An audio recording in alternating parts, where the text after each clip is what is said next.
I grew up in a good household. You know, my parents, they always took us, my sister and I, to church when I was younger. I got to learn about Jesus, and you know, if anyone asked me who Jesus Christ was, I was able to say who he was, but he was never really a major part of my life growing up.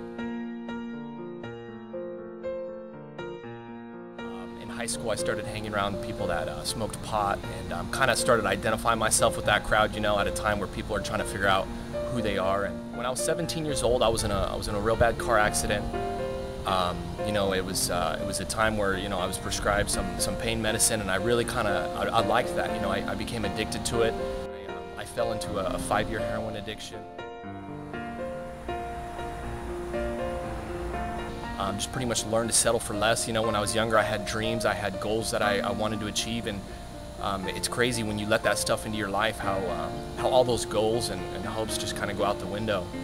I got a phone call from one of my sister's friends who had went through the program. He graduated, and when he called, he said, "Can I pray for you?" And I remember thinking, okay, yeah, you could pray for me, and he did. And I remember just hearing the life he had in his voice and the hope, and I remember thinking, man, I want that. I called Teen Challenge. I came in, you know, and when I came in, I saw a whole bunch of guys going through the same situation I was going through. They were praising God, and at first I was kind of wondering if this was for me or not, and then I remember thinking, you know, I had tried everything else, and nothing else worked.